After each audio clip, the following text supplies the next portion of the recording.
Innovative businesses see every day as an opportunity to create something new. Dell Technologies advisors are here with tools and expertise to help you do incredible things. Because Dell Technologies believes there's an innovator in all of us. Learn more about smart PCs powered by the Intel vPro platform that's built for business. Find tech that's right for you by calling a Dell Technologies advisor at 877-ASK-DELL.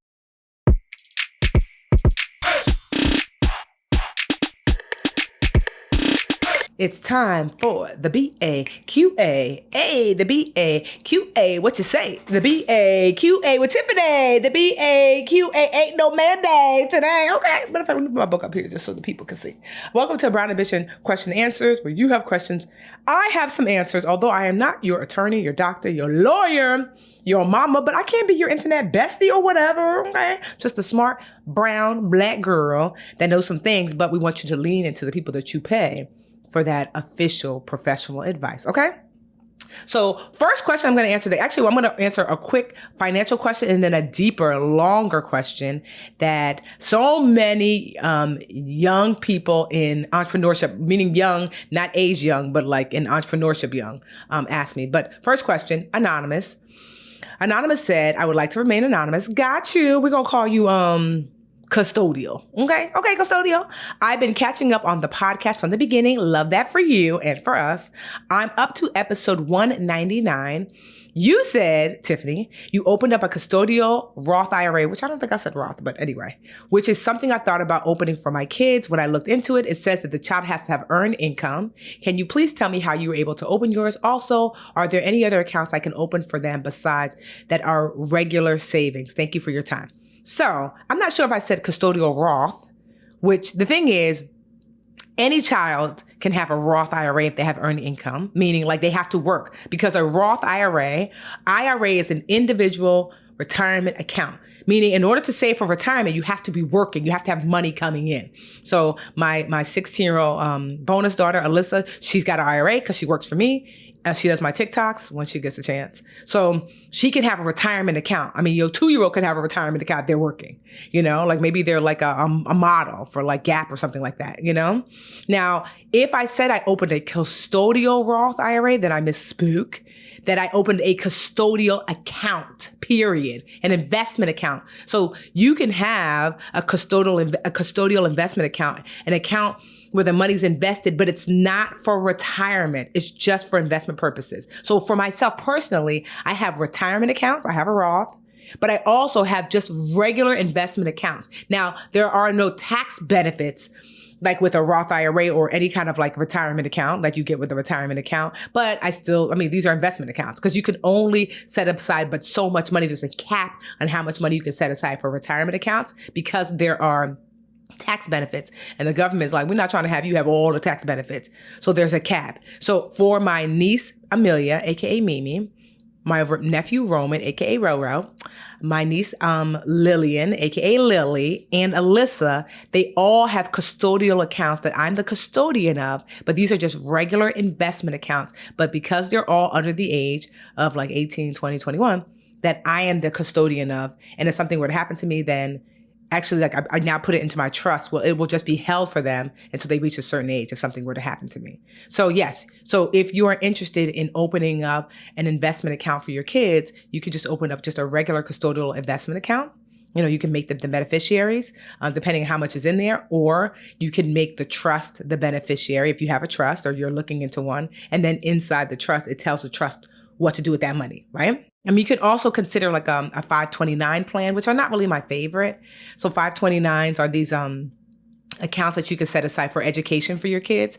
So they do have a tax component where money is allowed to grow like kind of like tax free, and you're allowed to use that money for an educational event. So typically college, but more they have more leeway now where they allow you to even pay for it, like sometimes for like childcare, or maybe your child goes to like a private school.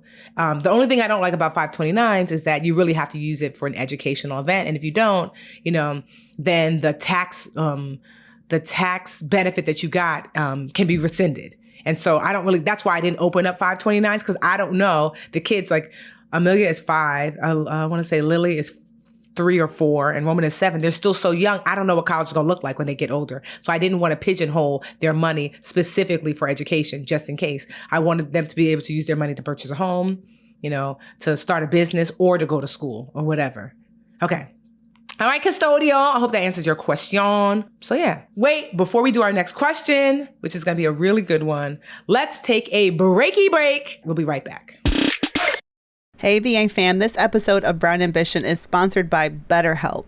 Give online therapy a try at betterhelp.com/brownambition and get on your way to being your best self. Take it from me, getting to know yourself and all the different versions of ourselves that change over time.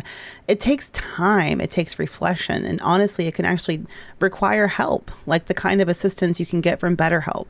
Life can come at you fast, and we're just not always prepared to answer the challenging questions that we are faced with or the uncertainty that is constantly coming.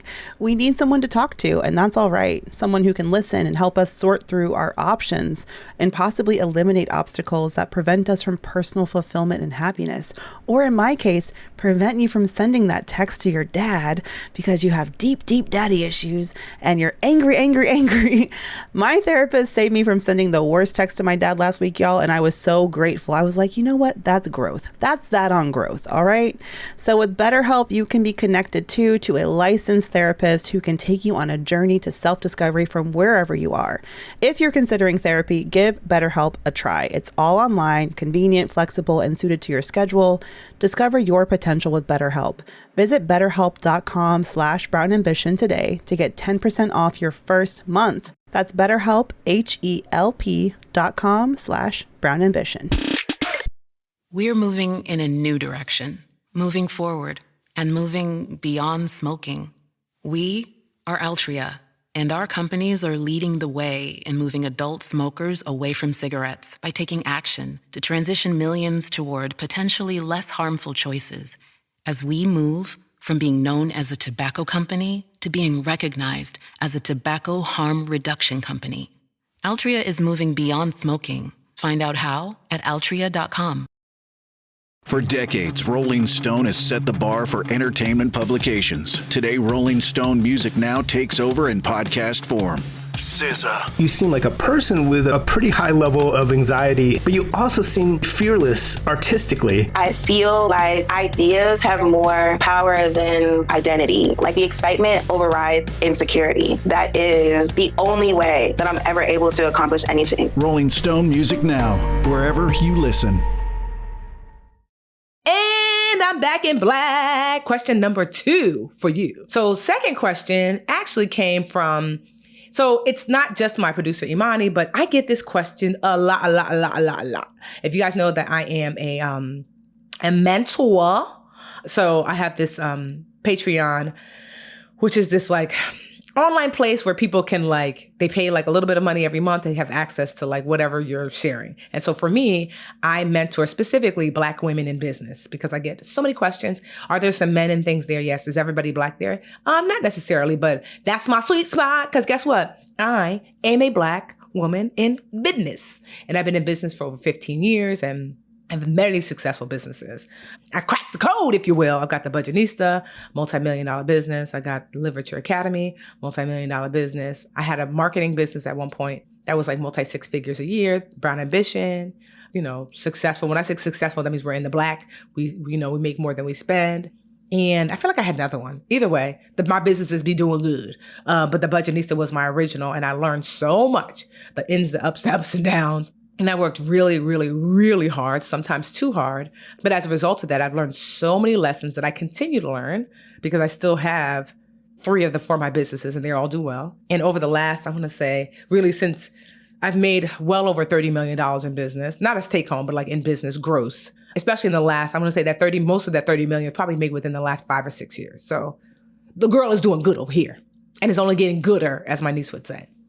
So I share all that to say that I get questions a lot about entrepreneurship. And lately you guys have made, sidebar, if you want to be a mentee, you can go to mymentortiffany.com. It's $10 a month. I mean, girl, what are you doing with $10? You get all the resources. And matter of fact, tonight, by the time you listen to it, you'll catch the replay. I am doing this 10-step plan of how I made my book, Get Good with Money, a New York Times bestseller, a Wall Street Journal bestseller, and how I got it to sell over 220,000 copies within 2 years, which is unheard of. Most books sell about 2,000 in a lifetime. I sold 200,000 plus in 2 years. So I'm doing this 10-step plan, which I wrote. It took me 3 hours worth of notes. But that's the kind of stuff we do at Patreon at mymentortiffany.com. It's not too late. You can always catch our replays. It'll be pinned to the top. Anyway, a question I get all the time from my mentees, and the producer Imani, our producer, young sister, asked me this question. I get it a lot is, Tiffany, I've heard you say you're in your soft girl Sade era of business, where you have pulled back. You are no longer in your Beyonce era of like, go, go, go. I'm an icon. I'm a legend, whatever it takes. That's cute for you, millionaire Tiffany. You know, sidebar, closing my house. And I don't know if I told y'all, I bought it and I bought it cash. I know. So my condo that I've been talking to y'all about, bought it. So cute for you that you could take a step back. But what about us on the come up? What about us who are working toward trying to get to where you are? I cannot rest. I cannot sit back. I cannot Sade. I got to Beyonce. I gotta. And I say, do you? Because I know you look at me and you're like, but you got here as a result of on your Beyonce era. And I say, that's actually not true. Come closer. I got here despite being in my Beyonce era, because the Beyonce era almost took my life. Like, if you listen to our podcast prior to this one, I'm not sure when this is going to come out, but we have a podcast with Kadeen and Duvall Ellis. They have a new book called We Over Me, New York Times bestseller. And Duvall talks about how last year he passed out on set. And he lost 15 pounds in 3 days. His blood pressure was so low, he thought he was having a heart attack.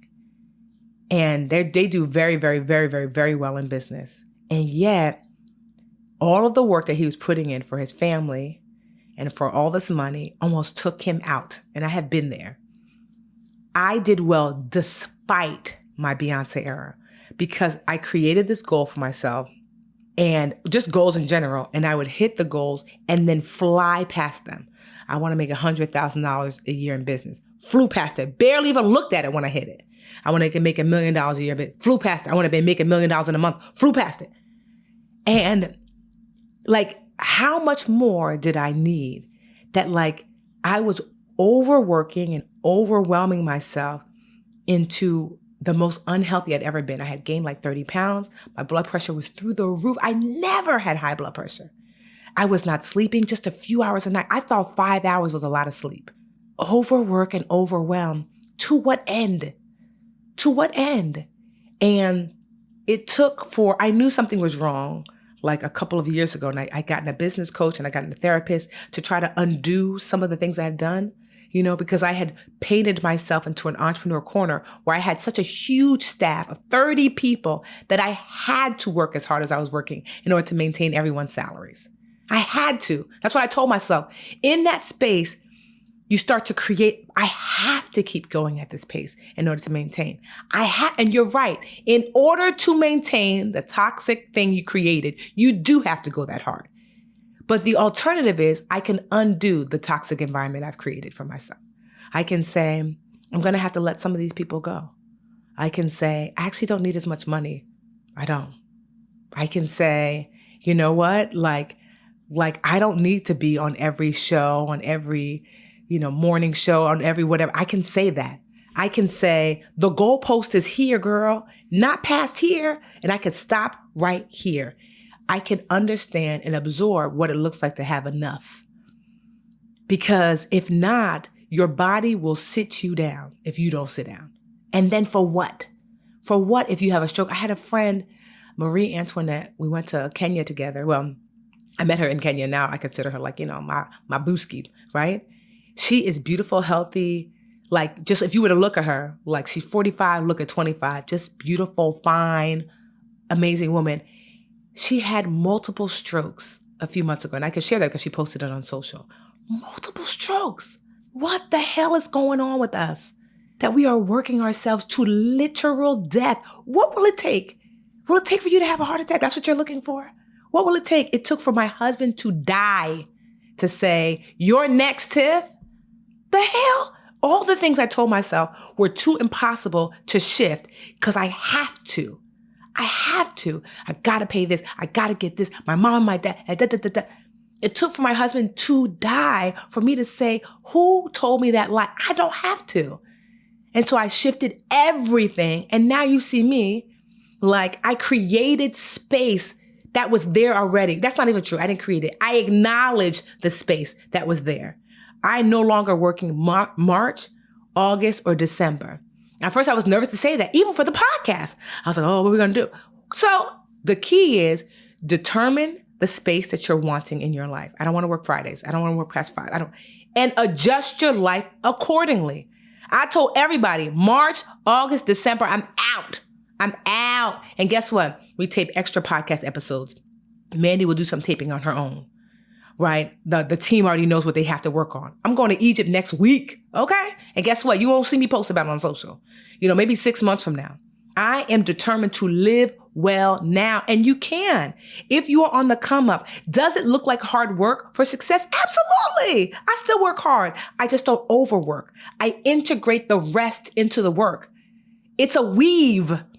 Think about like a blanket that someone's weaving together. Your grandmother's crocheting a new color in. You have to add that color of rest into the work. I'll give you an example. One of my mentees, aka my sister Tracy, she started her business. She's a publicist. She's my publicist. So at the beginning, I was her first client. First year, she was a walking zombie because she lived with me. And 7 days a week, all day, all night, she looked like she was going to pass out. And I was like, girl, what are you doing? It's just so much work. I said, it's too much. You have to draw a line in the sand and say, I'm going to stop working at this time. But there's always going to be a lot of work to do. You have to adjust your schedule accordingly. You have to say, if the work is not done by this time, I will just push it to the next day. Or do I even really need to do these things? Because not everything yields results. I was doing stuff that took me 10 hours to buy 1 hour. It's like, what are you doing? Not everything yields results. So you need to discern what actually is going to yield the results and put your energy toward that. I promise you, it's probably about 80% of the stuff that you're doing is not really doing much. It's the 20% that's making the biggest results. And that 80 is yielding 20%. It's not that serious.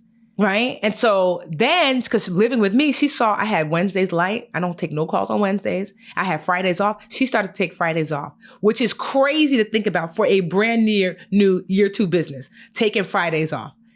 She takes Fridays off. She gets her hair done. She gets her nails done. She gets a massage, a facial. I see her come back in the house like, hey, girl. And I was like, and yet business ain't slowed down.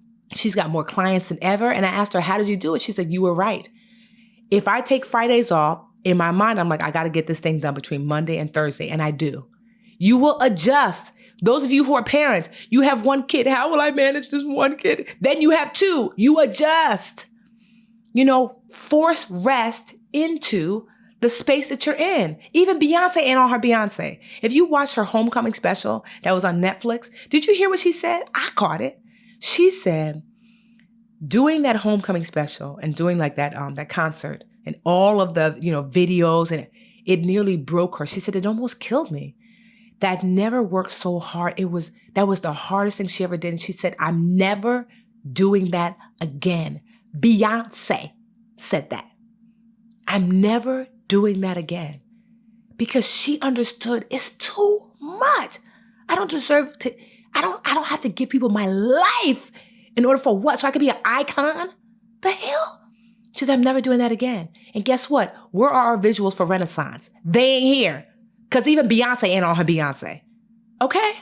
And so I want you to understand that rest is not something that you deserve. Like, oh, I got to earn it. No! It is your birthright. Meaning, like, you don't got to do something to deserve rest. By nature of you being a human being, you get to rest. It's part of life. Damn, we live in the East Coast, right? I live in the East Coast. The trees have been resting the last few months because even nature says, lay down. Leaves fall because you're stressing out the trees. They need a moment to recoup, relax, and recover. Trees recoup, relax, and recover. The birds don't do all that all year long. Bears be chilling. Squirrels be chilling. Why not? Why are you not taking a moment to recoup, relax, and recover? Like, you might say, I know people who are like, if I just want my biggest goals, I want to buy this one house. They buy the house and then, I want to build a second one. Girl, have you even luxuriated in the fact that like, you got this first thing? because you keep pushing the goalpost and stressing yourself the hell out. I want you to integrate some rules into your life until it become to embody the thing. One of the things I learned in therapy is that in the beginning, when you are learning to shift your behavior, you incorporate these rules and regulations. If I do this, then I do this. If I do this, then I do this. And after a while, the point is that after a while, the rules become a part of you and you don't need them anymore because you begin to embody the person that does that. Like, if I was a smoker, I chew my Nicorette gum, because it helps you not smoke. And then one day you're just a non-smoker. I don't smoke. So I ain't got to worry about that Nicorette gum. That's where we're all moving toward embodiment. So when you're listening, okay? Now, in the beginning, I want you to put these things in. I'm going to take my Wednesdays light. I'm just making up stuff for you. I'm going to take my Fridays off. After every major accomplishment, I will not start a new project for 1 month, 2 months, 3 months after. I want you to put these rules in place for yourself because it's a new way of being. You put these rules in place for yourself. And over time, if you adhere to these rules for yourself, you learn to start to embody and become a person who's just like that. I no longer have these rules about, I don't work on Wednesday. Like I have a call on Wednesday, like tomorrow, and I don't work on Friday. Sometimes I do stuff on Friday because I embody a person that does not overwork and overwhelm. So although I might do something on Wednesdays and Fridays now when I had this rule in place before, I don't do stuff past 3 typically.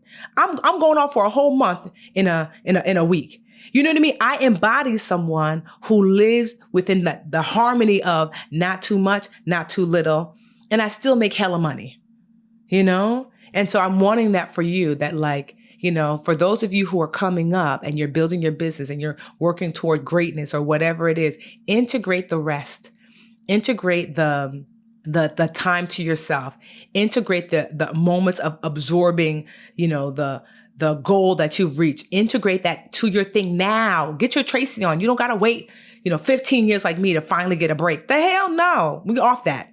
Integrate that into the process now.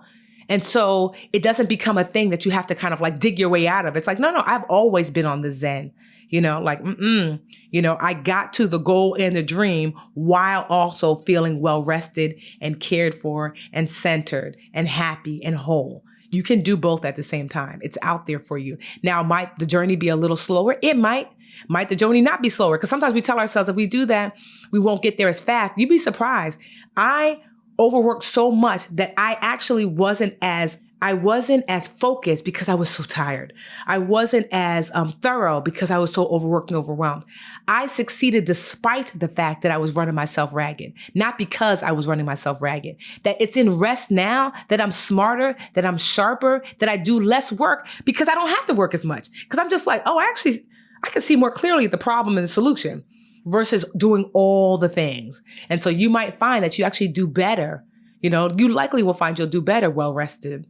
You do better doing less. My motto is deep versus wide. What am I currently doing and how do I do better versus adding all these new random things to the plate? And so, yeah, that's for Imani. That's for all of my mentees that are always asking me. That's for my sister. That's for young Tiffany. I wish I could have told her that, but I grew up in an era where hustle was heralded, that more was more. And I'm here to say it's a lie because I promise you, when I tell you, I know some of your favorite brown blue check people. Brown meaning black people and brown people who have their blue checks, the ones that you admire, the ones you look at. When I tell you, I know some of your faves, and they stay in my inbox and on my phone and hitting me up to tell me how overworked, overwhelmed, and miserable they are despite their accomplishments. Did you hear what I said? Miserable. Now you, with your happy spouse or partner and your 2 cute kids and the dog, you wish that you could make what they make and do what they do. Meanwhile, they wish they could be home like you. Don't give all that up for a fake life on social media. Social media will have you feeling bad about a good life, a good regular life that allots you time and energy and freedom, really, more than that. And so there's not too many brown blue check people that are quite honestly, settled and in a good space. And so I aspire not to be that, I can't tell you how many have made the pilgrimage to Newark so we could have lunch and I could pour into them the way I'm pouring into you now. That you actually don't have to do all of that. You get to turn away and say, no, rest is resistance. I am going to take my rest because it is my birthright to do so. I can integrate it into my goals and dreams. I don't have to overdo it. Who said that? Who said that? It's a lie. Hopefully BAQA was helpful for you today. And for real, I really mean that. I want us all to navigate from a space of joy and wholeness and happiness and connectedness, as well as the success, because I am currently living both. I got hella money, but I also got hella friends and love and time and energy and travel and excitement. I have all the things, the only thing I'm missing is my Jarrell, and even then he's still here in some ways. And so I want that for you.